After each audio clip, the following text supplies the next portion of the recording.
الحمد لله نحمده ونستعينه ونستغفره ونؤمن به ونتوكل عليه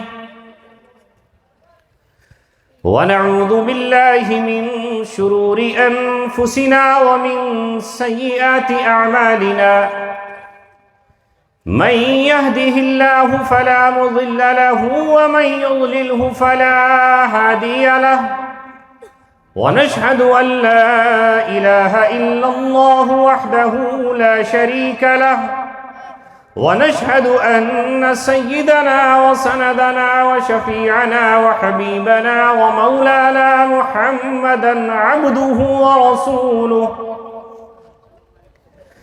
وصلى الله عليه وعلى آله وصحبه وسلم تسليما كثيرا كثيرا أما بعد قال الله تبارك وتعالى في كتابه الكريم إن الذين يحبون أن تشيع الفاحشة في الذين آمنوا لهم عذاب أليم في الدنيا والآخرة صدق الله مولانا العلي العظيم.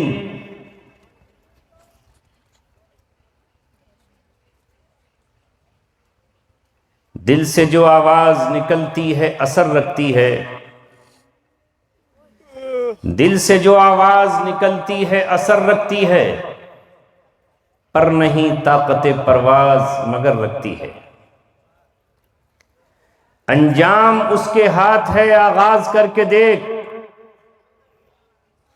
انجام اس کے ہاتھ ہے آغاز کر کے دیکھ، بھیگے ہوئے پروں سے ہی پرواز کر کے دیکھ.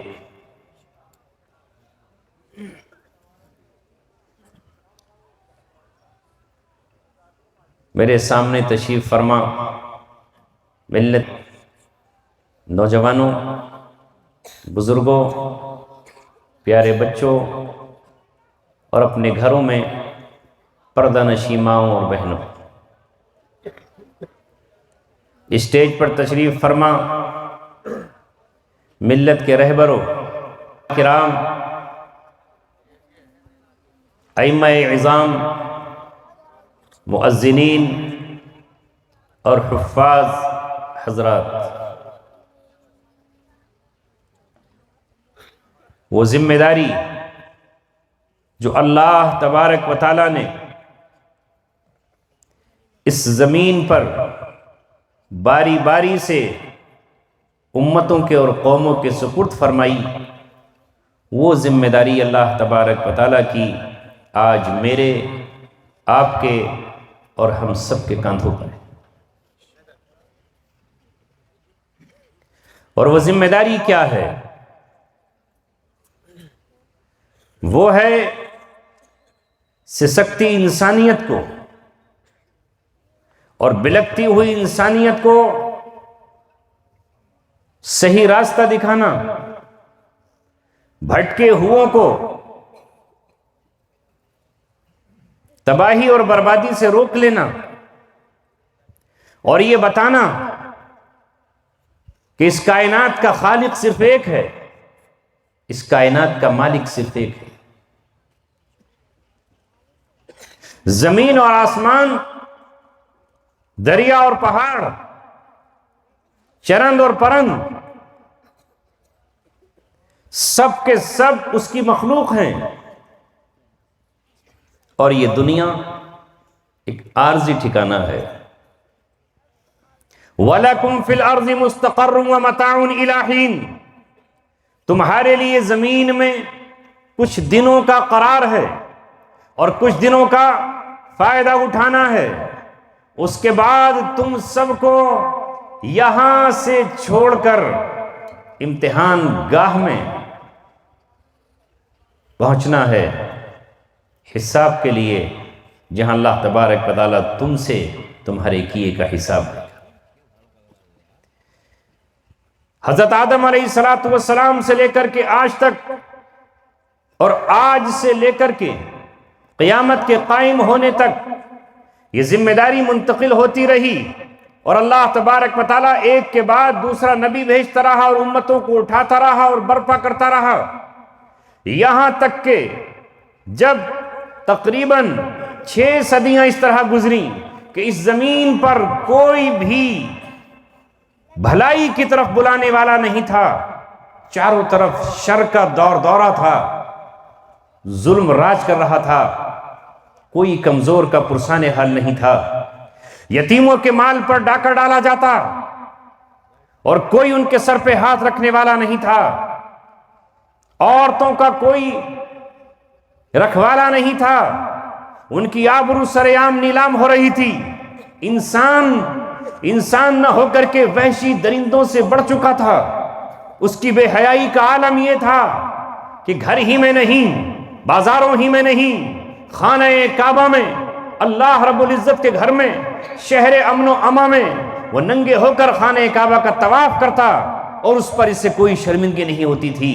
حال یہ تھا کہ پوری زمین کراہ رہی تھی اور آسمان بھی سرخ آنسو برسا رہا تھا۔ کسے پرواہ تھی کہ وہ کسی غریب کے حق کی بات کرے؟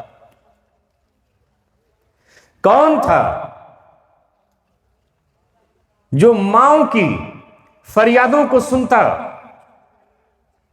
انسان غلام بنا لیے جاتے اور غلاموں کی پیٹ اور بازاریں لگتی، معصوم بچے لوٹ لیے جاتے اور نسل در نسل ان کے گلے میں غلامی کے طوق ہوتے، وہ غلام بنے رہتے اور غلاموں کے ساتھ ظلم اور ستم کرنا اس کے مالک کا حق ہوتا۔ کوئی نہیں کہہ سکتا تھا کہ تم اپنے غلام پر کیوں ظلم کرتے ہو۔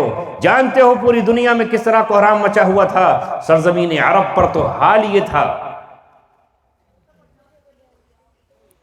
کہ لوگ نشانے بازی کی مشق کرتے اور نشانہ کسی پیڑ پر نہیں،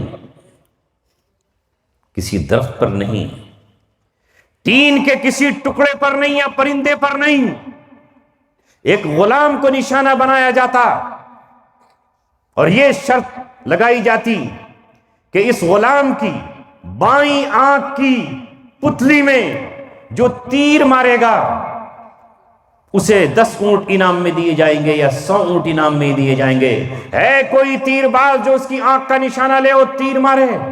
ایسے میں کوئی شہزادہ اٹھتا اور کسی قوم کا کوئی دلدادہ اٹھتا، وہ اپنی کمان پہ تیر چڑھاتا، اس کی آنکھ کی پتلی کا نشانہ لیتا اور بے جھجک تیر چلا دیتا۔ اسے کوئی فکر و غم نہیں تھا کہ یہ انسان ہے اور اس انسان کی آنکھ میں کیا کرنے جا رہا ہوں۔ تیر چلا، آنکھ میں چبھا، غلام تڑپتا اور وہ زمین پہ گر پڑتا، وہ زمین پر تڑپتا رہتا، اس کی منہ سے جھاگ نکلتے، ہونٹ پیاس سے اس کے چٹک جاتے، یہاں شراب کے جام چلتے، پیٹھ تھپ تھپائی جاتی، کوئی 100 اونٹ جیتتا اور کوئی 100 اونٹ ہارتا۔ یہ تھا وہ وقت جب اللہ تبارک و تعالیٰ نے آسمان سے زمین پہ پھر پیار بھری نظر ڈالی، محبت کی نظر ڈالی اور اللہ رب العزت نے اس کو یاد دلایا ہے۔ ذرا سنیے، اِنَّا أَنزَلْنَاهُ فِي لَيْلَةِ الْقَدْرِ، ہم نے اتارا ہے اس کو، قرآن کو، قدر کی رات میں، جسے آپ شب قدر کہتے ہیں، جسے لیلۃ القدر کہا جاتا ہے۔ کیوں ہے یہ قدر کی رات؟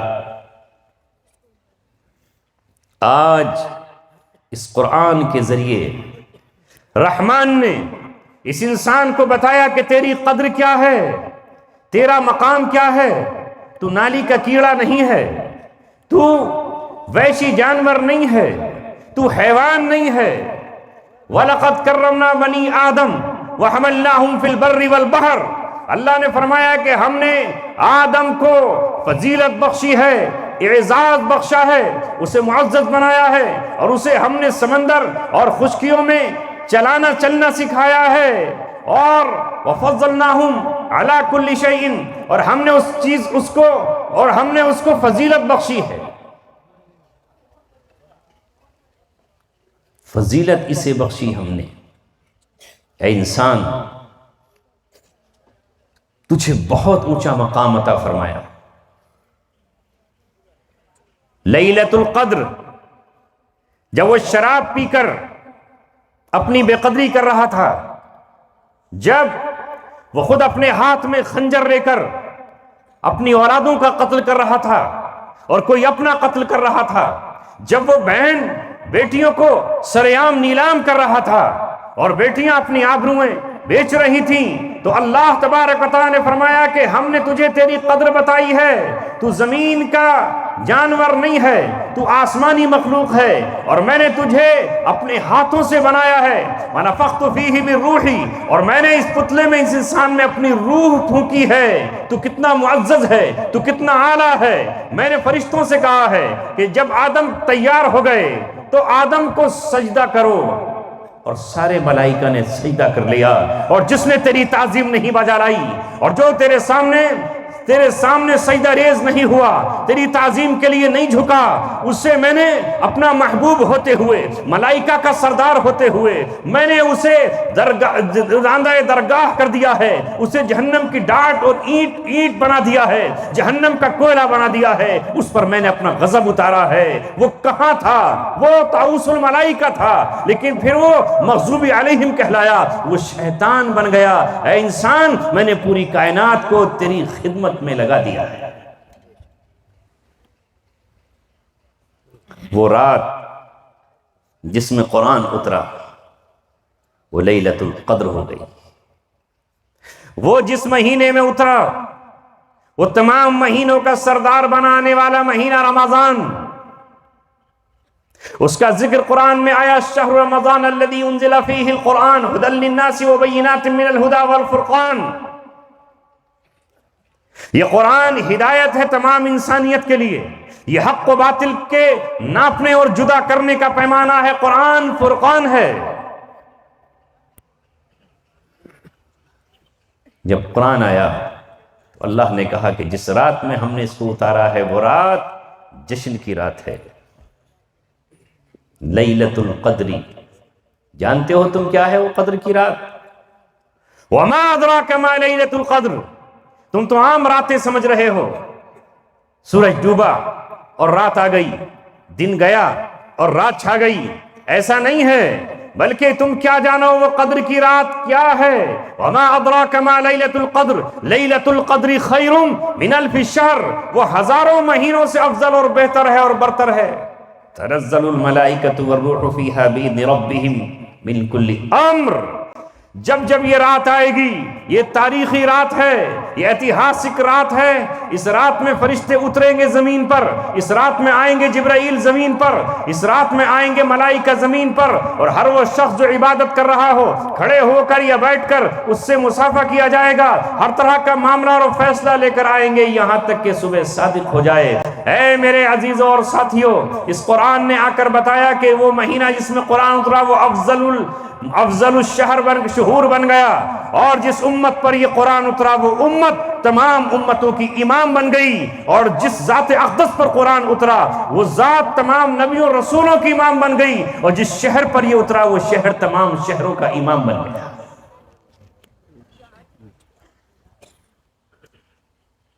اب قرآن نے بتایا انسان کو تمہیں زندگی کیسے گزارنا ہے،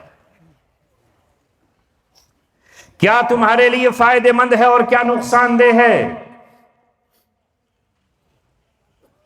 جو لوگوں نے دین بنا کر یا رسم و رواج بنا کر رسمیں جاری کر رکھی تھیں، ان کو محمد رسول اللہ صلی اللہ علیہ وسلم نے ختم فرمایا۔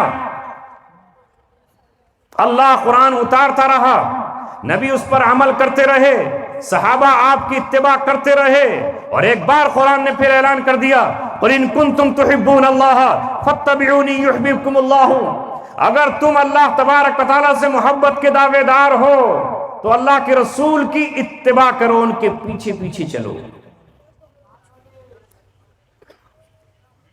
یہودی بھی کہہ رہے تھے کہ ہم اللہ سے محبت کرتے اور وہ ہم سے محبت کرتا ہے، عیسائی بھی یہی کہتے تھے، قریش مکہ کا بھی یہی دعویٰ تھا، مگر قرآن نے کہا جو رسول اللہ کی اتباع کرے گا وہ اللہ تبارک و تعالی اس سے اپنا مانے گا، اور جس نے اتباع نہیں کی وہ اللہ تبارک و تعالیٰ کا نہیں ہے۔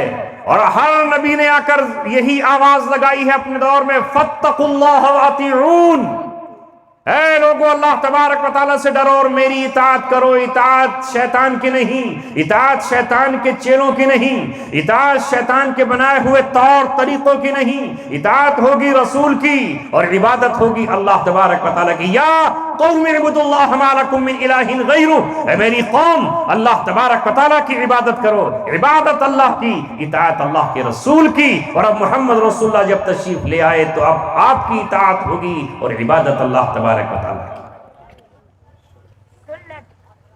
وہی مومن کہلائے گا، وہی مسلم کہلائے گا، وہی کامیاب اور نجات پانے والا کہلائے گا۔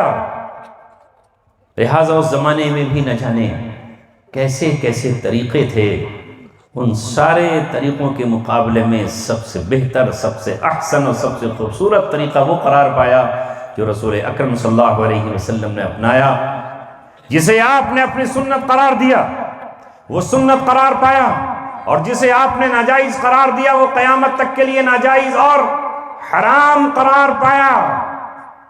ہر طرح کا نشہ کسی بھی چیز کا ہو، سوکھا ہو یا گیلا، تھوڑا ہو یا زیادہ، کل مسکر خمر، ہر نشہ شراب ہے، خمر ہے، اور ہر شراب حرام ہے، اور اس پر دنیاوی سزا بھی جاری فرمائی اور آخرت میں بھی اس کا عذاب طے فرمایا۔ کچھ گناہ وہ قرار پائے جو گناہ کبیرہ ہیں، اور کچھ گناہ وہ قرار پائے جو گناہ صغیرہ ہیں۔ صغیرہ کو اللہ تعالیٰ نے چھوٹے گناہ کہا، اور اس کے لیے ایک ضابطہ بنایا کہ چھوٹے گناہ نیکیوں سے معاف ہو جائیں۔ ان الحسنات یذہبن السیئات، جو چھوٹے گناہ ہیں وہ تو نیکیوں سے معاف ہو جائیں گے۔ کسی نے وضو کیا، ہاتھ سے وضو کرتے وقت انگلیوں کے گناہ دھل گئے، حتیٰ کہ حدیث میں آتا ہے ناخن سے بھی گناہ دھل گئے، آنکھ کے گناہ دھل گئے، زبان کے گناہ دھل گئے، پیروں کے گناہ دھل گئے، مگر کچھ گناہ وہ ہیں جو گناہ کبیرہ ہیں، جن میں نشہ گناہ کبیرہ ہے، ناچ اور گانا گناہ کبیرہ ہے، اور گناہ کبیرہ بنا توبہ کے معاف نہیں ہوتی۔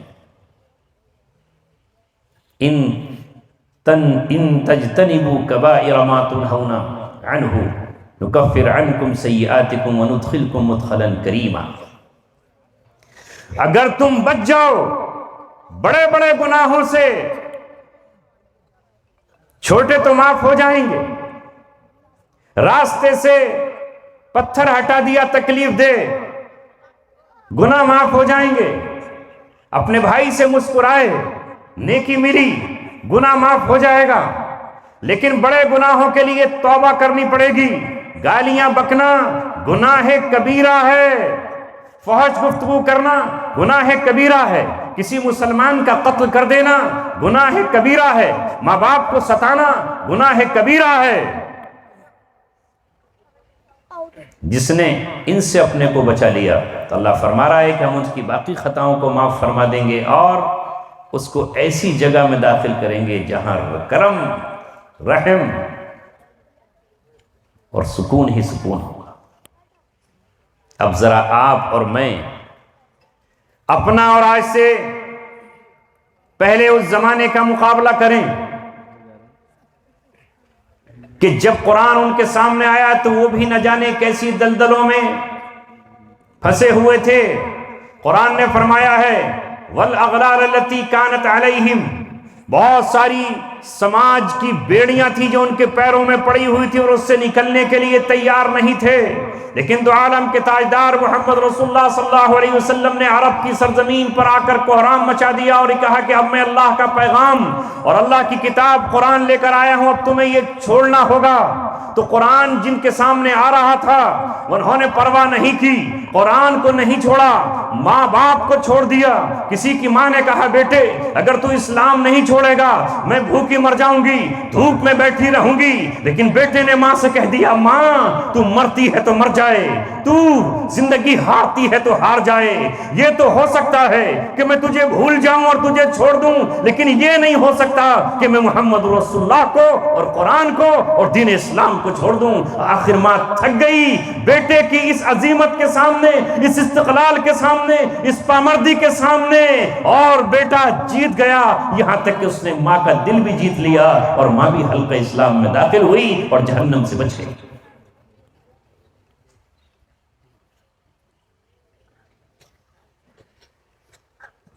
اس زمانے میں، زمانہ جاہلیت میں، معلوم ہے عبادت کس چیزوں کو سمجھا جاتا تھا؟ لوگوں نے ایسا پڑھا دیا کہ پورے زندگی بھر نہاؤ مت، ایسے ہی رہو، جب اس بدن کو تکلیف دو گے تو اللہ راضی ہو جائے گا۔ نہیں نہاتے تھے وہ، بدن میں جوئیں پڑ جاتی، بالوں کو نہیں دھوتے، اسی طرح اسے عبادت سمجھتے، بال جسم کے کٹاتے ہی نہیں، اسی طرح کھڑے ہوئے ہیں، کپڑوں سے بدبو اتر رہی ہے، لیکن وہ کہتے ہم عبادت کر رہے ہیں۔ کوئی درخت کے اوپر ٹانٹ پر بیٹھ گیا، وہاں سے اترنے کے لیے تیار نہیں ہے، جس میں کسی کے کیڑے پڑ گئے اور وہ ان کو نکالنے کے لیے تیار نہیں ہے۔ ایسے میں ان کو یہ بتانے کے لیے عبداللہ کا در یتیم آیا اور اس نے آ کر کہا کہ عبادت یہ نہیں ہے جو تم کر رہے ہو، اللہ تعالیٰ نے تمہیں بدن دیا ہے، اس بدن کا حق ہے، وَإِنَّ لِبَدَنِكَ عَلَيْكَ حَقًّا، تجھ پر تیرے بدن کا حق ہے، تجھے نہانا چاہیے۔ اور ایک مسلمان کے لیے حکم ہوا کہ وہ غسل کرے، اگر وہ ناپاک ہوتا ہے تو غسل فرض ہو جاتا ہے، اس کے علاوہ غسل کرتا ہے تو مستحب ہو جاتا ہے، اگر وہ ہفتے میں ایک بار بھی نہیں نہاتا تو جمعے کا دن ایسا ہے کہ اس دن وہ جمعے کے دن غسل کرے، یہ اس کے لیے مستحب ہے اور سنت ہے تیرے نبی کی۔ وہ خوشبو لگائے، عمدہ کپڑے پہنے،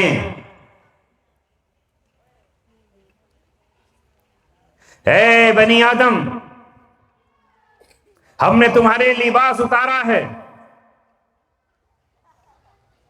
اللہ فرما رہا ہے کہ ہم نے تیرے لباس اتارا ہے، یواری سوآتکم وریشا، جو تمہاری شرمگاہوں کو بھی چھپاتا ہے اور تمہارے لیے زینت بھی بخشتا ہے، یہ لباس زینت بھی ہے۔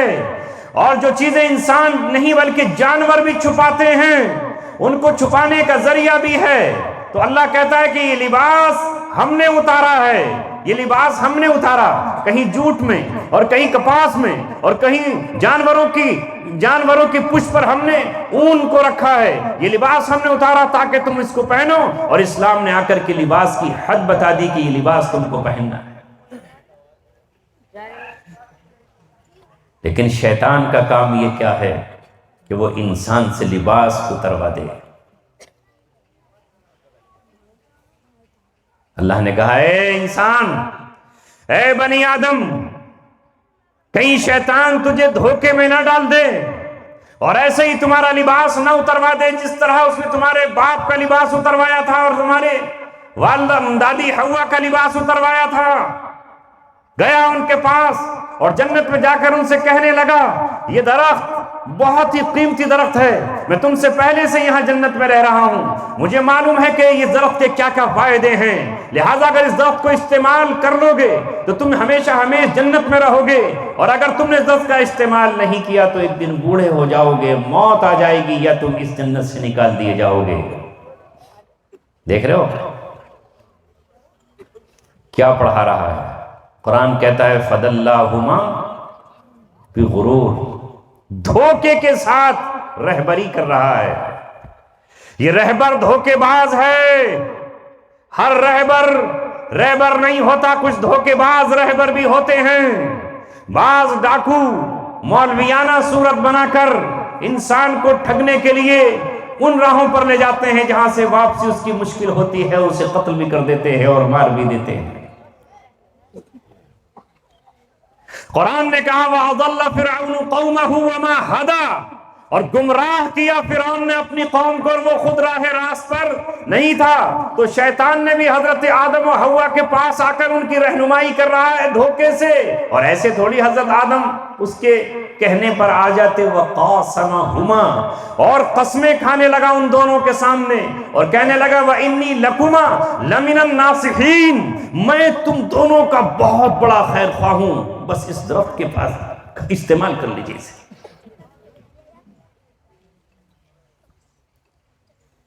فَأَكَلَا مِنْهَا فَبَدَتْ لَهُمَا سَوْآتُهُمَا، بس جیسے ہی انہوں نے اسے کھایا ان کی وہ چیزیں جو اب تک چھپی ہوئی تھیں وہ کھل گئی۔ تو چاہتا یہی تھا، جو چیزیں چھپی ہیں وہ کھل جائیں۔ اب آدم علیہ السلام کا لباس اتر گیا، درختوں سے مانگنے لگے پتے، درخواست کرنے لگے، اور ابلیس مسکرانے لگا۔ اس وقت اللہ نے کہا کیا میں نے تم سے کہا نہیں تھا کہ یہ شیطان تمہارا کھلا ہوا دشمن ہے؟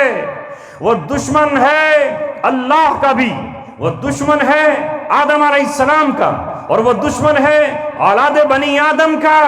لہذا اس نے حضرت آدم علیہ السلام کا لباس اتروایا، اور وہ تو اللہ نے پھر درخت کو اجازت دے دی کہ ان کو لباس دے دیجئے، اور اسی کے نتیجے میں پھر اس دنیا میں آنا پڑا۔ اور اب یہاں امتحان دینا ہے، وہ پھر یہی کوشش کرے گا کہ ہمارا لباس اتروا دے۔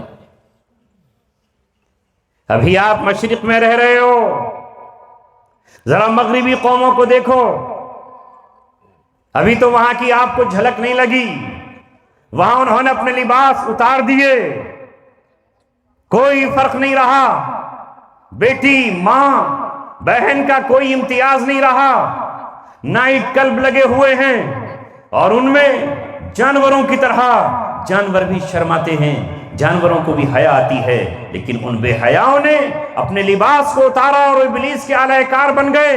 اور یہی نہیں کیا انہوں نے، بلکہ انہوں نے اپنی اس بے حیائی کو اس انٹرنیٹ پر ڈالا، سائٹیں بنائیں، سائنس نے ترقی کی، اور ترقی کرتے کرتے ان قوموں تک بھی ان کو پہنچا دیا جو قومیں حیا کی حامل تھیں، جن کی آنکھیں ابھی حیا سے پر تھیں، اور جو اس کو نہیں جانتے تھے۔ آج نوجوانوں کے آنکھ سے حیا کا پانی اتر گیا، غیرت کا پانی اتر گیا، اور آج وہ مقام نہیں رہا۔ کل ایک ماں کے سامنے اس کی بیٹیاں کس طرح حیا کی چادر اوڑے ہوئے ہوتی تھی، ایک چھوٹا بھائی اپنے بھائی کا کیسا احترام کرتا تھا، اور ایک بیٹا اپنے تاؤ چچا اور باپ کے سامنے نظریں اٹھا کے دیکھ نہیں سکتا تھا۔ مگر آج تو آنکھوں میں آنکھیں ڈال کر کے ایک بیٹی اپنی ماں سے بات کرتی ہے، اور ایک بیوی اپنے شوہر سے کس طرح بات کرتی ہے۔ یہ کس کا نتیجہ ہے؟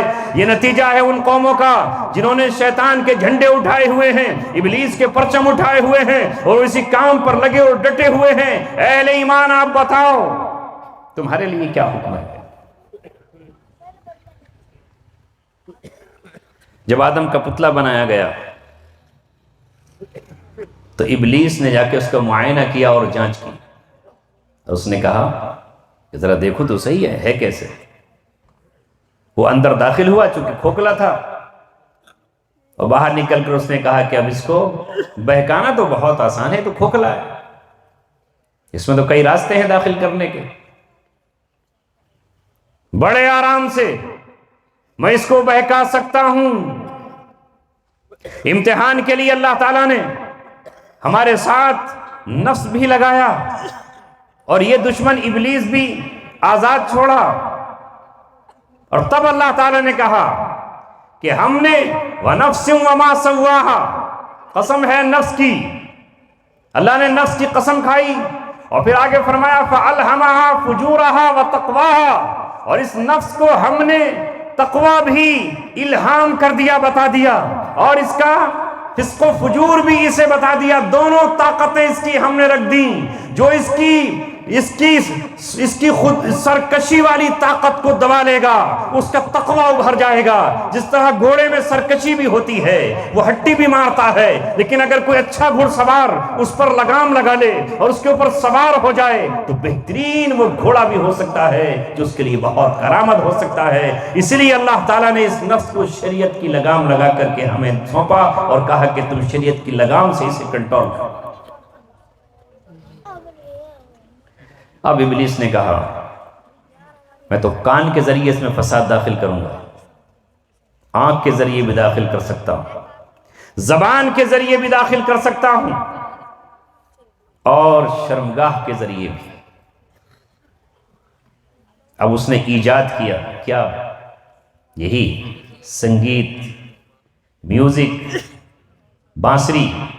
پہلے زمانے میں بانسری بجتی تھی، اس کی آواز، اور اس کو ایسا بنایا کہ بس اس کی آواز پر جسم تھرکنے لگے، انسان ناچنے لگے، اور پھر اس نے عجیب و غریب چیزیں ایجاد کی۔ آج سے برسہ برس پہلے اس نے وہ آلے ایجاد کیے، جس طرح بین ہوتی ہے، جس طرح سارنگی بنائی، اور نہ جانے کیا کیا اس نے بنایا۔ اور آج اس مادی دور میں، ترقی کے اس دور میں، سائنسی ایجاد کے اس دور میں اس نے ایسے آلے ایجاد کر لیے جو انسان کو پاگل کر دیں، دیوانہ کر دیں، اور اسے اللہ تبارک و تعالیٰ کی یاد سے بیگانہ کر دیں۔ اسی لیے اللہ تبارک و تعالیٰ نے وہ چیز جو دل کو آخرت سے غافل کرنے والی تھی، کانوں سے اگر داخل ہو تو کانوں سے اس کا سننا حرام ہے، اگر آنکھوں سے داخل ہو تو آنکھوں سے دیکھنا حرام ہے، اگر زبان سے داخل ہو تو زبان سے بولنا یا چکھنا اس کا حرام ہے، اور اگر ہاتھوں سے داخل ہو تو ہاتھوں سے چھونا حرام ہے، اور اگر پیروں سے داخل ہو تو پیروں سے اس کی طرف چل کر کے جانا حرام۔ اسلام میں ناچ گانا حرام، اسلام میں یہ میوزک، یہ ساز، یہ سارنگی، یہ باجا اور گاجا حرام، حرام قرار دے دیا۔ اور رسول اللہ صلی اللہ علیہ وسلم نے فرمایا ان اللہ بعثنی رحمتا للعالمین وہدی للعالمین، مجھے بے شک اللہ تبارک و تعالیٰ نے تمام جہانوں کے لیے رحمت بنا کر بھیجا ہے، اور تمام جہانوں کے لیے ہدایت بنا کر بھیجا ہے، میں سراپا ہدایت ہوں۔ وَأَمَرَنِي رَبِّي بِمَحْقِ الْمَعَازِفِ وَالْمَزَامِيرِ، میرے رب نے مجھے حکم دیا ہے کہ میں یہ ناچ گانے کے جو آلات ہیں، جو اس کی مشینیں ہیں، جو اس کو بنا رکھے ہیں، انہیں توڑ ڈالوں۔ مجھے اگر قوت ملے تو میں انہیں توڑ ڈالوں، انہیں نشٹ کر دوں اور نیست و نابود کر دوں۔ یا اللہ کے رسول فرما رہے ہیں مجھے یہ حکم دیا گیا ہے۔ خالی چپی لگائے نہ بیٹھیں، اور جو قرآن کی آیت پڑھی تھی میں نے وہ بھی پڑھ دیتا۔ اللہ نے فرمایا ان الذین یحبون ان تشیع الفاحشۃ فی الذین آمنوا، بے شک وہ لوگ جو چاہتے ہیں، جو پسند کرتے ہیں اس بات کو کہ ایمان والوں میں بے حیائی پھیلے، فاحشہ پھیلے، بے حیائی پھیلے، لہم عذاب علیم فی الدنیا والآخرہ، ان کے لیے دنیا میں بھی دردناک عذاب ہے اور آخرت میں بھی دردناک عذاب ہے۔ اب ذرا آج مجھے بتاؤ اے زمانے والوں، اے انسانوں اور مسلمانوں کے گروہ، آپ بتاؤ کہ وہ کون لوگ ہیں جو رات دن بے حیائی کے مناظر پھیلا رہے ہیں اور ایمان والوں کو اس سے بے حیائی کا پیغام دے رہے ہیں؟ وہ اللہ کے محبوب ہے یا اللہ کی نظر میں مبغوض ہے؟ بولو۔ اور ہم کیا کر رہے ہیں؟ نکاح کیا ہے؟ بولو۔ اللہ کے رسول کی سنت ہے، النکاح من سنتی، نکاح میری سنت ہے، اور نکاح ہر نبی کی سنت ہے، سوائے یحییٰ علیہ السلام کے ہر نبی نے نکاح کیا ہے، سوائے عیسیٰ علیہ السلام کے جو بن نکاح آسمان پر اٹھا لیے گئے ہیں، کوئی نبی ایسا نہیں آیا جس نے نکاح نہیں کیا ہو۔ ان کی اولادیں بھی ہیں، ان کی بیویاں بھی ہیں، قرآن نے کہا ہے۔ تو نکاح محمد رسول اللہ صلی اللہ علیہ وسلم کی سنت ہے۔ اور آقا نے فرمایا من احیا من احیا بسنتی عند فساد امتی فلہ اجر مئۃ شہید، جو میری سنت کو اس وقت زندہ کرے جب اس سنت کو مٹا دیا گیا ہو، اور جب وہ اس سنت کو اس وقت زندہ کرے جب اس سنت فساد کے ذریعے ختم کر دی گئی ہو، تو اسے 100 شہیدوں کا ثواب ملے گا۔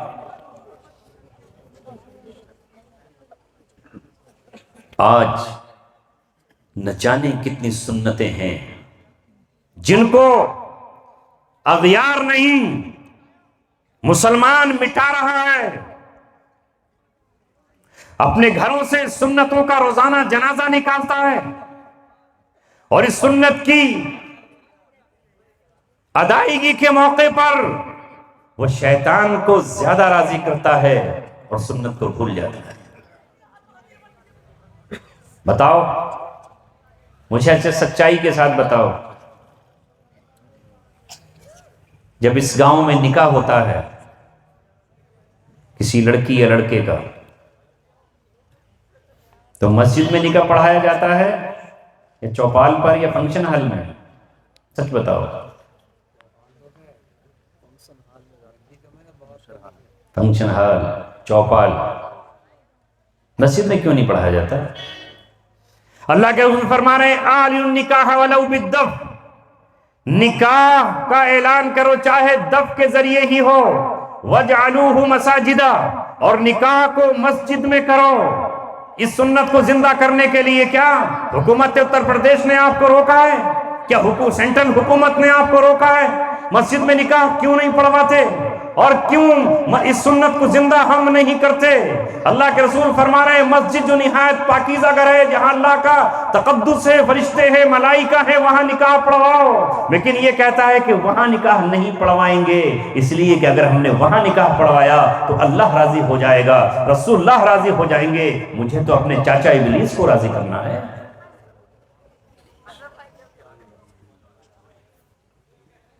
کیا نکاح کے موقع پر جن کو اللہ نے پیسہ عطا کر دیا ہے، کل کے غریب آج کے جو مالدار ہو گئے ہیں، وہ ڈسکو ڈانس اور نہ جانے کون سے بھانگڑے جو نئے طریقے سے آئے ہیں وہ اسے کرتے ہیں یا نہیں؟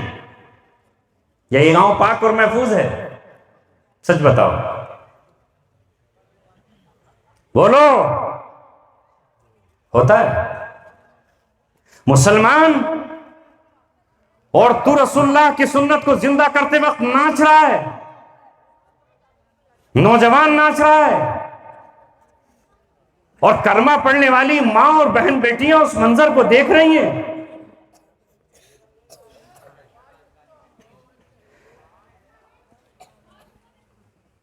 اور اس کے بعد پھر رونا یہ ہے کہ ہم پر وہ رحمتیں نہیں ہوتی جو نظام الدین اولیاء پر ہوتی تھی، ہم پر اللہ اپنا فضل نہیں فرماتا جو حضرت حسن بصری پہ رحم فرمایا کرتا تھا، ہم پر نہ جانے کیوں عذاب کے کوڑے برس رہے ہیں، نہ جانے یہ کیا ہو رہا ہے کہ 3 دن تک ہمیں فلاں نعمت سے محروم کر دیا گیا ہے اور ہمیں نعمتیں استعمال نہیں کرنے دی جا رہی۔ یاد رکھو مسلمانوں، تم کھلے عام اللہ کے رسول صلی اللہ علیہ وسلم کی مذاق اڑا رہے ہو۔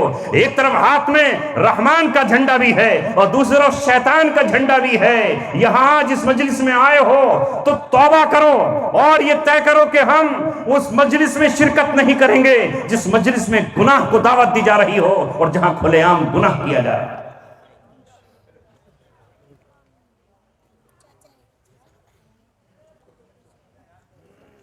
ویسے ہم نمازی بھی ہیں، حاجی بھی ہیں، دیندار بھی ہیں، مگر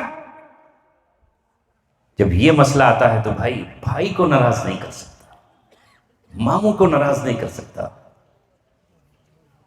بھتائی سالے کو ناراض نہیں کر سکتے۔ کہنا نہیں چاہتا لیکن تحدیث بن نعمت کے طور پر کہہ رہا ہوں،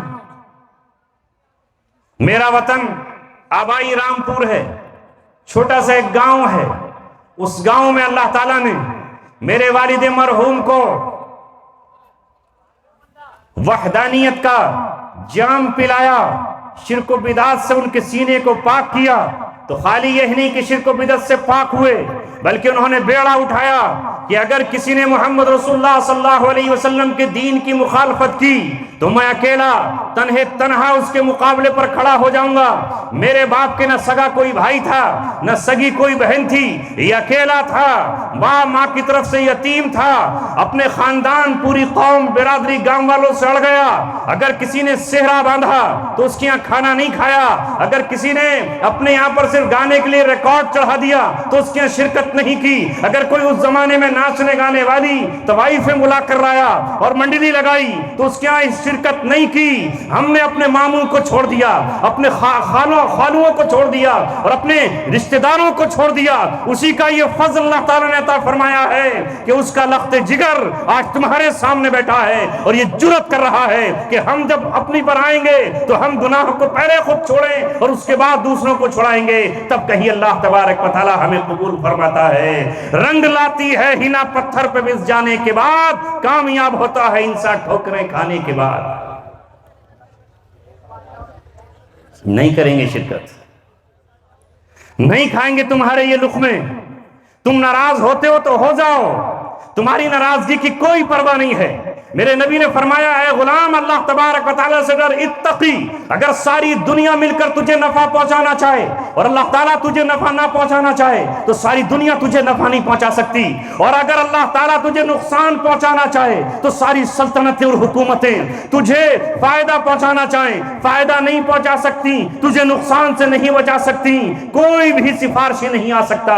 تو اللہ کو ناراض مت کرو، وہ ناراض ہو گیا تو دنیا میں تو ڈھیل دے سکتا ہے لیکن آخرت میں جہنم کے انگاروں میں جانا۔ محبوب کون ہے ہمارے نوجوانوں کا؟ حضرت بلال محبوب نہیں ہے، یہ فلمی ایکٹر جو رات دن زناکاریوں میں مصروف ہیں، اپنی دولت کمانے میں مصروف ہیں، وہ دل کی دھڑکنوں میں رہتے ہیں، وہ آنکھ میں آنسو کی طرح رہتے ہیں، وہ ہماری سانسوں میں بستے ہیں، پیسے دے کر وہ ہم خرید رہے ہیں۔ لہٰذا ان علماء کی آج ذمہ داری بنی اور انہوں نے اس اجلاس میں آپ کو سمجھایا اور آ کر آپ سے یہ کہا کہ رک جاؤ، اے لوگوں، صبح کوئی فرشتہ اعلان کرتا ہے یا باغی الخیر اقبل، اے خیر کی تلاش کرنے والے آگے بڑھ، ویا باغی الشر اقصر، اور اے شر کی اور برائی کی تلاش کرنے والے ٹھہر جا، رک جا۔ نبیوں کا کام ہے بتانا، ان کے وارثوں کا کام ہے بتا دینا اور آپ کو ڈرا دینا۔ اس سے پہلے کہ اللہ تبارک و تعالیٰ کی طرف سے تیر برسائے جائے اس سے پہلے رک جاؤ، باز آ جاؤ، توبہ کر لو۔ اس لیے میں نے قرآن کی آیت پڑھی تھی کہ بے حیائی پھیلانے والوں پر اللہ تبارک و تعالیٰ کا عذاب دنیا و آخرت میں اتر کر رہے گا۔ گانا سننے کے بعد دل کو تسلی نہیں ہوتی، یہ بالکل ایسا ہی جیسے کسی کو کھجلی ہو، خارش ہو جائے تو جتنا کھجائے گا اتنی بڑھتی جائے گی، کھجائے گا اتنی بڑھتی چلی جائے گی، وہ پورا جسم آگ لگ جائے گی۔ دل کو سکون گانے سے نہیں ملتا، بے حیا عورتوں کی تصویریں دیکھنے سے نہیں ملتا، فحش تصویریں دیکھنے سے نہیں ملتا۔ الا بذکر اللہ تطمئن القلوب، دلوں کا جو اطمینان ہے، دلوں کی جو راحت ہے، دلوں کا جو سکون ہے، وہ اللہ کی یاد میں ہے، وہ قرآن کی تلاوت ہے۔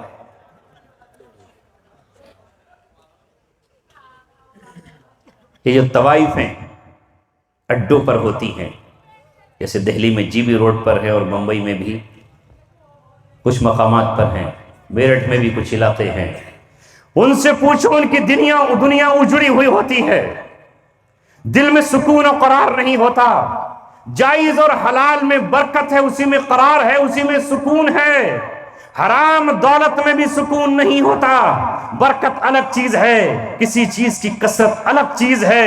اللہ تبارک و تعالیٰ سے برکت مانگو، اس لیے کھانا کھانے کے بعد بھی ہمیں حکم ہے کہ ہم برکت مانگیں، اور ہم کو حکم ہے کہ جب ہم سے کوئی کھانے کی دعوت دے تو ہم کہیں بارک اللہ لک، اللہ تبارک و تعالیٰ تجھے برکت عطا فرمائے۔ برکت الگ چیز ہے، کثرت الگ چیز ہے۔ مال کا زیادہ ہونا برکت کی علامت نہیں ہے، اور مال وبال جان بھی ہے۔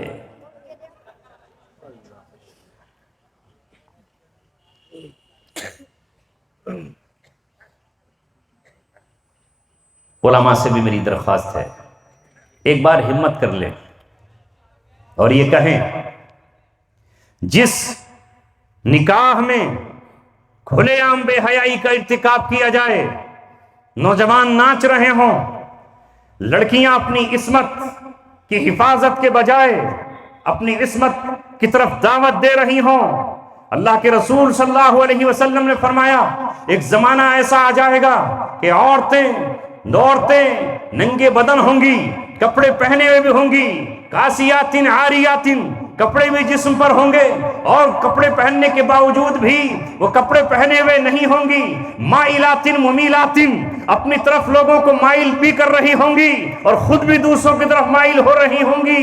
یہ وہ عورتیں ہیں لا یجدن ریح الجنہ، جو جنت کی خوشبو تک نہیں پائیں گی۔ جب عورت بلا ضرورت اپنے گھر سے نکلتی ہے، استشرفها الشیطان، شیطان اس کو تاکتا ہے اور شیطان اس کو اچکنے لگتا ہے۔ اس لیے عورتوں کو کہا گیا، اللہ کے رسول صلی اللہ علیہ وسلم کی زبانی اس قرآن میں اللہ تعالیٰ نے فرمایا عورتوں سے کہو وَقَرْنَ فِي بُيُوتِكُنَّ، وہ اپنے گھروں میں بیٹھی رہیں، وَلَا تَبَرَّجْنَ تَبَرُّجَ الْجَاهِلِيَّةِ الْأُولَىٰ، اور جس طرح زمانے جاہلیت میں وہ بناؤ سنگار کے ساتھ اور اپنی زینت کو ظاہر کرتے ہوئے نکلا کرتی تھی، وہ اس طرح نہ نکلیں۔ وَأَقِمْنَ الصَّلَاةَ، اور وہ نماز کو قائم کریں اور زکوٰۃ ادا کریں، وَأَطِعْنَ اللَّهَ وَرَسُولَهُ، اور اللہ اس کے رسول کی اطاعت کریں۔ یہ حکم اللہ نے خود عورتوں کو دیا۔ آج مسلمان عورت اسلام کی دعوے دار اور وہ اس کے خلاف کرے۔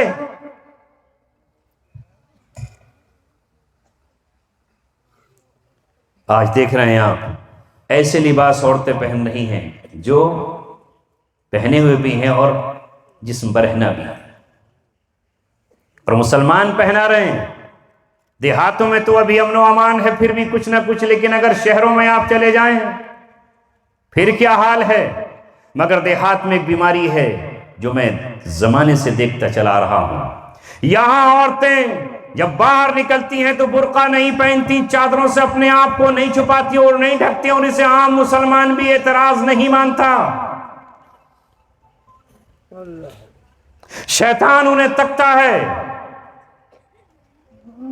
اللہ کے رسول صلی اللہ علیہ وسلم کے دور میں ابتداً پردے کا حکم نہیں تھا، لیکن حضرت عمر رضی اللہ تعالیٰ عنہ کی تمنا پر، ان کی آرزو پر اللہ رب العزت نے عورتوں کے لیے پردے کا حکم نازل فرمایا، اور حکم آ گیا یا ایھا النبی قل لازواجک وبناتک ونساء المؤمنین یدنین علیہن من جلابیبہن، اے نبی آپ حکم کریے اپنی بیویوں کو، ہاں وہ بیویاں جو پوری امت کی مائیں ہیں، جو روحانی مائیں ہیں، جن کی طرف کوئی بدنگاہی سے دیکھ نہیں سکتا، سوچ نہیں سکتا، تصور نہیں کر سکتا اور خیال بھی نہیں کر سکتا، ان کو بھی حکم دیا گیا کہ اے نبی اب پردے کی شروعات آپ اپنے گھر سے کریے۔ حضرت عائشہ، حضرت حفصہ، ام حبیبہ، یہ سب کے سب اب اپنے چہروں پر نقاب ڈالیں اور اپنے دوپٹے کو اپنے چہروں پر ڈال لیں، یدنین علیہن من جلابیبہن، اپنے آپ کو ڈھانپ کر نکلے۔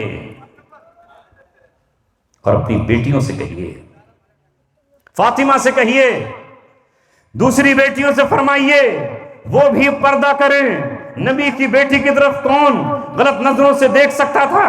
نہیں، مگر وہ بھی پردہ کریں، اور عام مومنین کی اور عورتوں سے بھی کہہ دیجئے کہ وہ پردہ کریں۔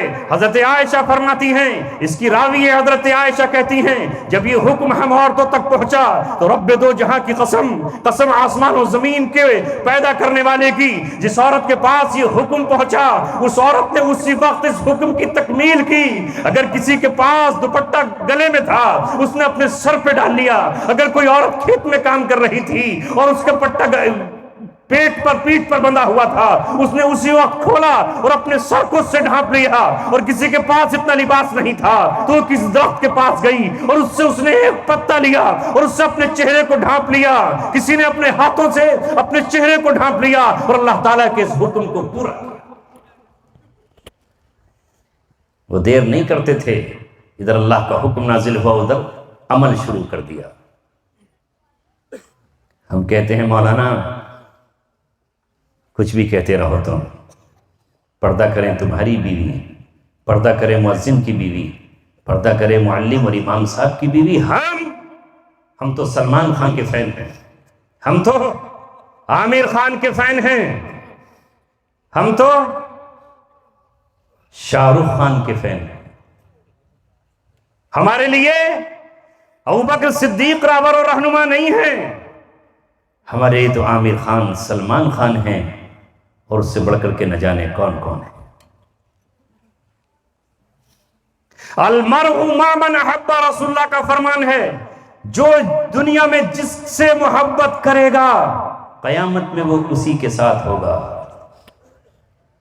من تشبہ بقوم فہو منہم، جو جس قوم کی مشابہت اختیار کرے گا وہ انہی میں سے ہے، وہ انہی میں سے ہے۔ کرو جس قوم کی رسم و رواج اختیار، تم انہی میں سے ہو۔ کل محمد رسول اللہ صلی اللہ علیہ وسلم کے سامنے مت جانا، تمہارے نبی نے تم سے محرم کی 10 تاریخ میں یہ کہا کہ ایک روزہ رکھنا تمہارے لیے منع ہے، اس لیے کہ یہودی اس دن ایک روزہ رکھتا ہے، تم 2 روزے رکھو گے۔ وَخَالِفُوا فِيهِ الْيَهُودَ، یا تو ایک دن پہلے روزہ اس کے ساتھ 9ویں تاریخ کا ملانا، یا اس کے ساتھ 11ویں تاریخ کا ملانا، ایک دن کا روزہ رکھنا تمہارے لیے حرام ہے، اس لیے کہ وہ یہودیوں کے شعار میں ہے اور یہودیوں کی مشابہت ہو جائے گی۔ آج کا مسلمان کہتا ہے مسلمان ہوں، اور طور طریقے کیا ہے اس کے پاس؟ وہ دیر نہیں کرتے تھے، ادھر حکم آیا اور عمل شروع کر دیا۔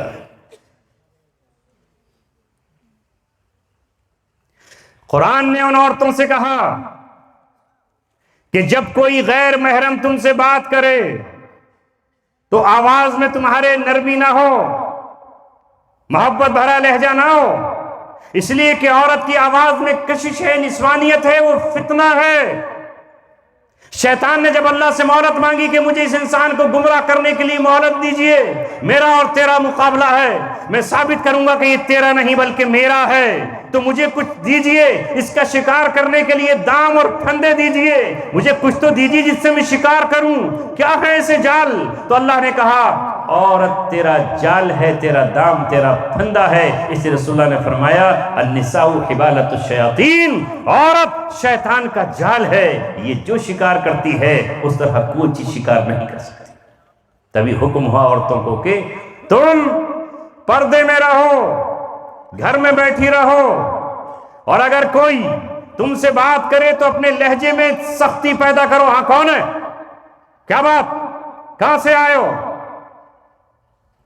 اس لیے حضرت عائشہ فرماتی ہیں اس زمانے میں تو موبائل وغیرہ تھے نہیں، تو اگر کوئی گھر پہ آ کے سوال کرتا تو ہم اپنی آواز کو بدلنے کے لیے اپنے منہ پہ ہاتھ رکھ لیتی تاکہ ہماری آواز پھٹ جائے اور اس کی جو اندر کی کشش ہے، نسوانیت ہے، وہ اس میں تبدیل ہو جائے۔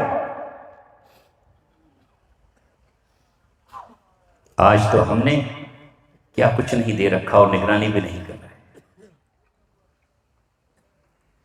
یہ چند باتیں مجھے آپ سے عرض کرنا تھی، کہنے کو تو بہت کچھ ہے، مگر صحابہ سے محبت کرنے والوں، نبی کی غلامی کا دم بھرنے والوں، یہ طے کرو کہ ہم اب سنتوں کو زندہ کریں گے۔ کیا سر کا ڈھانکنا سنت نہیں ہے؟ مگر نہیں، ہمیں تو انگریز بننا ہے۔ جارج بش کی تصویر بڑی اچھی لگتی ہے، کلنٹن اور اوباما، وہی میرا رہنما ہے۔ سیلون اور ہیئر کٹنگ پر جاؤ تو پتہ نہیں کون کون سے کٹ ہیں، گجنی کٹ، گدھا کٹ، بجو کٹ، شیطان کی طرح یہاں پتہ نہیں کون سی مڈھار بنا کے ادھر چل آ رہا ہے، اور پھر اس کے پیسے بھی دیتا ہے، گھنٹوں بیٹھا رہتا ہے۔ کبھی پوچھا محمد رسول اللہ صلی اللہ علیہ وسلم کا کون سا کٹ تھا؟ حضرت بلال کا کٹ کیا تھا؟ ابوبکر صدیق کس طرح اپنے بال رکھا کرتے تھے؟ ہم خود ہیں سنتوں کا جنازہ نکالنے والے، اس لیے ایک بار یہ طے کرو کہ سنت کو زندہ کریں گے، اور سب سے بڑا یہ کہ ہم نے اپنے گھروں کو آج خود سنیما گاہ بنا لیا۔ ہمارے بچپن میں تو لوگ فلمیں دیکھنے کے لیے شہر میں تھیٹر میں سنیما ہال میں جاتے تھے، اور کوئی مہینے میں، کوئی سال بھر میں، کوئی 6 مہینے میں دیکھ آیا، اس وقت پیسے ہی نہیں ہوتے تھے لوگوں کے پاس. پھر VCR آنے لگے، بس شادیوں میں بجنے لگے. پھر ٹیلی ویژن آ گیا، اور اب تو ہر گھر کو سنیما بنا ڈالا. باپ کا سنیما الگ، دوسرے بیٹے کا الگ، تیسرے بیٹے کا الگ، بیٹیوں کا الگ. اور جس تھیٹر میں جاؤ چلے جاؤ، سیدھے ڈائریکٹ اسی وقت فرانس کے کسی تھیٹر میں کوئی پہنچ جائے، کوئی یورپ کے کسی نائٹ کلب میں پہنچ جائے اور اجتماعی آبرو ریزی کے مناظر دیکھے، آنکھ سے اب آنسو کسی غریب کے لیے کیوں چھلکے گا؟ اب کسی بیوہ کے لیے کوئی ہاتھ آگے کیوں بڑھے گا؟ اب دل میں نرمی کہاں سے آئے گی؟ اللہ تعالیٰ فرماتا ہے کہ بنی اسرائیل یعنی یہود کے دل سخت ہوئے گناہوں کی بنیاد پر. ثم قست قلوبکم من بعد ذلک فہی کالحجارۃ او اشد قسوہ، پھر ان کے دل سخت ہو گئے، پتھروں سے بھی زیادہ سخت ہو گئے. پتھر بھی نرم ہوتے. بعض پتھر وہ ہیں کہ جو شق ہو جاتے ہیں، لما یشقق فیخرج منہ الماء. ان میں سے بعض وہ ہیں کہ جن سے پانی نکل پڑتا ہے، پتھر بھی رو جاتا ہے اور پتھر سے بھی چشمہ جاری ہو جاتا ہے.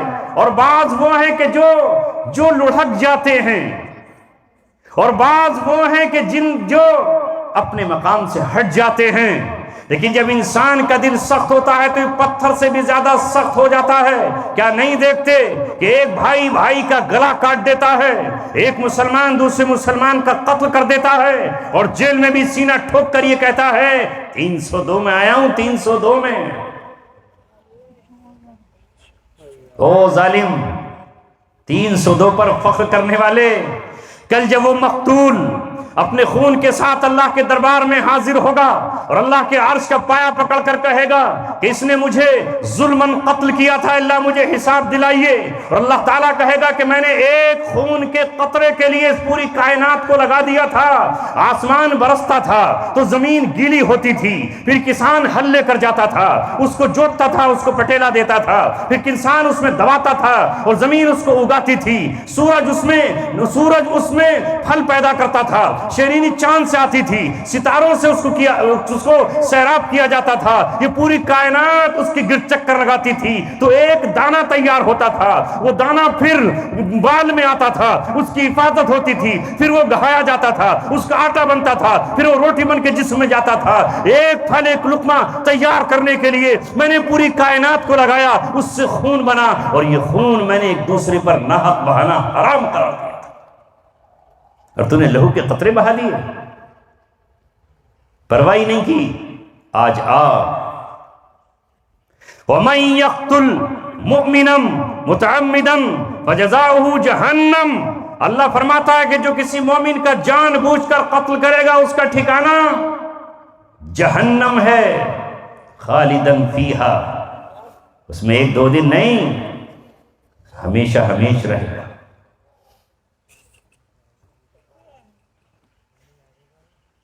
اللہ کا اس پر غصہ ہے. وغضب اللہ علیہ ولعنہ، یہ قاتل اللہ تعالیٰ کی لعنت میں ٹہل رہا ہے اور اس پر اللہ تبارک و تعالیٰ کا غصہ ہے. مگر دل اتنا سخت ہو گیا ہے کہ وہ قتل کر کے فخر کر رہا ہے، دوسرے قتل کے منصوبے بنا رہا ہے، تیسرے قتل کے منصوبے بنا رہا ہے، اور قاتلوں کا پورا گروہ بنا رہا ہے.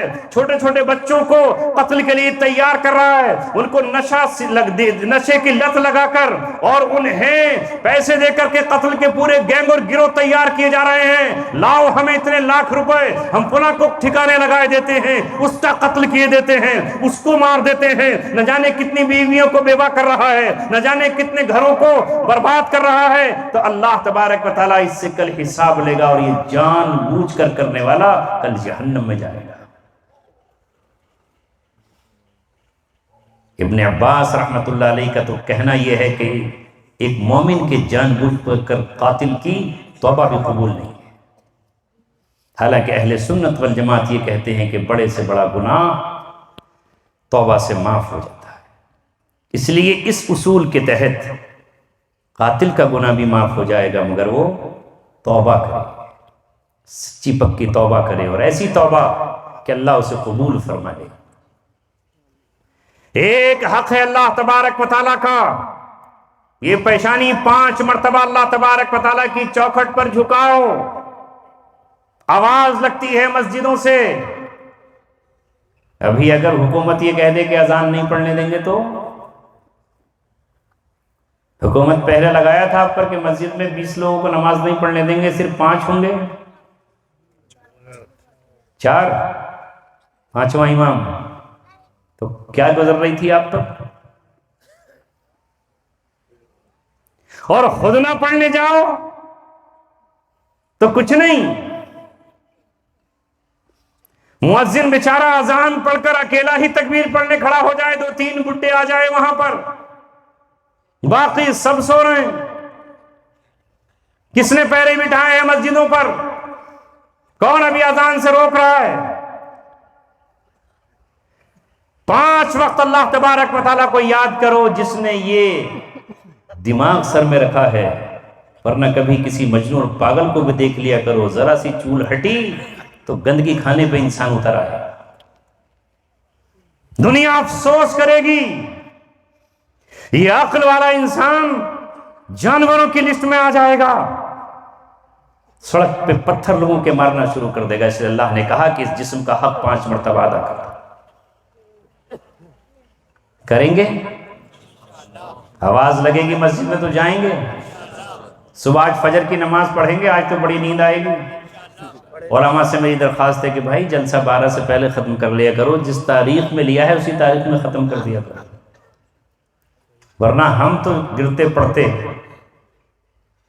گھنٹی لگا کر موبائل میں الارم جاگ جائیں گے، ورنہ پوری ہی رات ہماری تو خراب ہو جائے گی۔ لیکن ان بیچارے نوجوانوں کا کیا ہوگا؟ ایک بات ختم کرنا ہوگا۔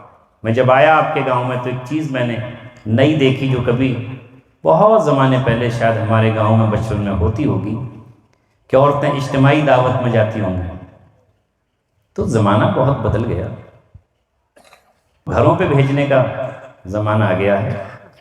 اب تو کارڈ خود لے کے لوگ جاتے ہیں، باقاعدہ موٹر سائیکل سے دعوت دیتے ہیں۔ اس زمانے میں تو گاؤں میں نائی ہوا کرتا تھا، وہی کارڈ لے کے جاتا تھا، وہی سب کچھ کرتا تھا۔ اب اسے کون پوچھتا ہے؟ نائی کی دعوت پر تو کوئی آگا بھی نہیں۔ کیوں پریشان کرتے ہو ان بیچاری عورتوں کو؟ ان کی فطرت میں گھر میں رہنا ہے، اب وہاں لا کر کے آپ ایک کھلا رہے ہیں کھانا۔ ہم نے تو دیکھا کہ دعوتیں ہوتی ہیں ہمارے یہاں، چولہا نوت کہتے ہیں، اس نے چولہا بھی نوت دیا، آج آپ کے گھر میں چولہا نہیں جلے گا، اور مرد آ کر کے دعوت لے گیا۔ اس میں فائدہ بھی ہوتا ہے، کچھ زیادہ مل جاتی ہے، دوپہر کو بھی کھا لیا اور شام کو بھی کھا لیا۔ مگر ہمارے یہاں مبارک پور والوں کو یہ دعوت مبارک ہو کہ یہاں اتنا نہ چلا جائے کسی کے گھر میں کہ وہ شام کو بھی کھا لے اور صبح کو بھی کھا لے۔ یہاں آؤ اور یہیں کھا کر جاؤ، باقی ساتھ میں لے جانے کی کسی بھی اجازت نہیں ہے۔ کھا کے پھر لے جاتے ہیں۔ چلو میں نے مان لیتا ہوں، اسٹیج سے چونکہ شہادت آئی ہے، نیچے کی شہادت تو کمزور ہوتی، تو پھر یہ عرض کروں کہ پردے کے ساتھ تو کھلاؤ، ایسا ٹینٹ تو لگاؤ جسے کم سے کم یہ بنایا تھا، اور سامنے بھی ایک ٹینٹ لگا دو جہاں پر سامنے آنے والے گاڑی والے کی نظر نہ پڑے، اتنا تو کر لو۔ اور ان عورتوں سے عرض کرتا ہوں اور آپ سے بھی کہوں کہ جب اس دعوت میں آؤ تو اپنے کو پردے میں چھپا کر آؤ، برقع پہن کر آؤ، چہرہ ڈھانک کر آؤ، ورنہ شیطان اچکے گا، اور یہ اس طرح کی دعوت کرنے والا خود اس میں گناہگار ہوگا، اس پر پڑے گا پورا وبال۔ بدل لو اپنے آپ کو، طریقہ کار بدلو، پردے کے ساتھ آئیں۔ کیا مشکل ہے جب نبی کی بیوی پردہ کر سکتی ہے، نبی کی بیٹی پردہ کر سکتی ہے، نبی کی اولادیں پردہ کر سکتی ہیں، صحابہ پردہ کر سکتے ہیں، تو ہم کیوں پردہ نہیں کریں گے؟ ہمارا امتیاز یہی ہے، ہماری پہچان یہی ہے۔ دنیا کچھ بھی کہتی ہو، ہم اللہ اکبر کہیں گے۔ دنیا کچھ بھی کہتی ہو، ہم مسلمان ہیں، ہم قرآن پڑھیں گے۔ دنیا کچھ بھی کسی بھی طریقے سے اپنے نکاح کو کرتی ہو، وواہ کرتی ہو، لیکن ہم اپنے محمد صلی اللہ علیہ وسلم کے طریقے پر کریں گے۔ دنیا کیسے ہی نکاح سے جدا ہوتی ہو یا نہ ہوتی ہو، ہم طلاق کے ذریعے سے نکاح سے آزاد ہوں گے۔ ہمارے لیے محمد رسول اللہ صلی اللہ علیہ وسلم کا طریقہ ہے، اس لیے اس کے طریقے پر عمل کرنے کی کوشش کرو۔ تب مبارک پور ہوگا، ورنہ نام رکھنے سے کوئی مبارک نہیں ہوتا۔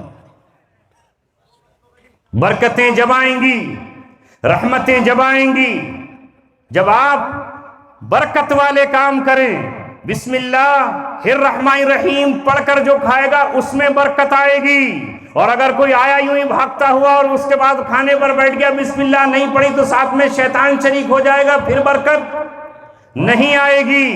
کھانا کھانے کے بعد پھر اب دعا پڑھیں، دودھ پینے کے بعد اللہم بارک لنا فیہ وزدنا منہ، اللہ اکبر، یہ دودھ کتنی بڑی نعمت ہے۔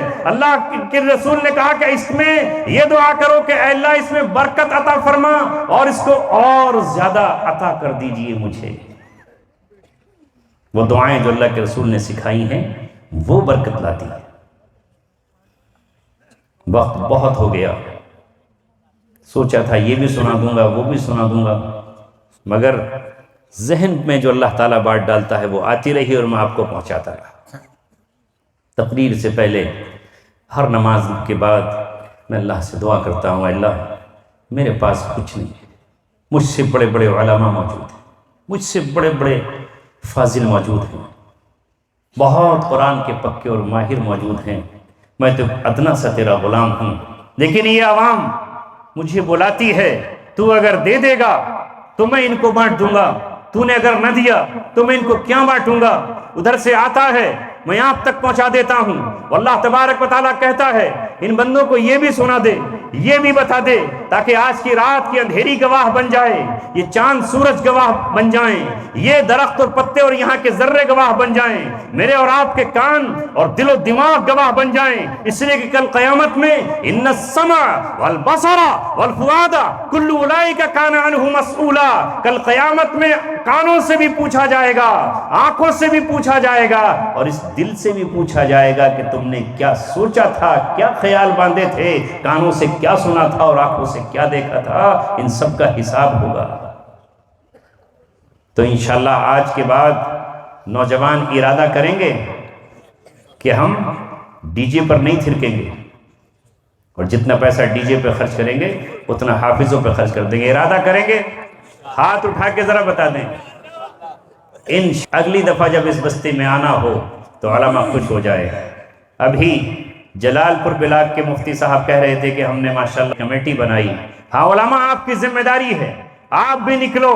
اگر عامر خان بے حیائی پھیلانے نکل رہا ہے، سلمان خان بگ باس کے ذریعے سے بے حیائی پھیلا رہا ہے، تو تمہارا کام ہے کہ اس کے راستے میں تم آ کر کھڑے ہو جاؤ، آہنی دیوار بن جاؤ، پتھر کی ایک مضبوط چٹان بن کر کھڑے ہو جاؤ۔ آج بھی یہ عوام آپ کے پیچھے سجدے کرتی ہے اور آپ کے ساتھ سر جھکاتی ہے، آپ کے آمین پر آمین کہتی ہے، آپ کے اللہ اکبر پر اللہ اکبر کہتی ہے۔ تم ایک پوسٹر لگاتے ہو کہ دلی سے کوئی ایک ایسا شخص گمنام بے نام آ رہا ہے، اس کے لیے راتوں رات کھڑی ہو جاتی ہے۔ تو میں یقین کرتا ہوں نہیں ہے اقبال مایوس اپنی کشت ویراں سے، ذرا نم ہو تو یہ مٹی بہت زرخیز ہے ساقی۔ وآخر دعوانا الحمدللہ رب العالمین۔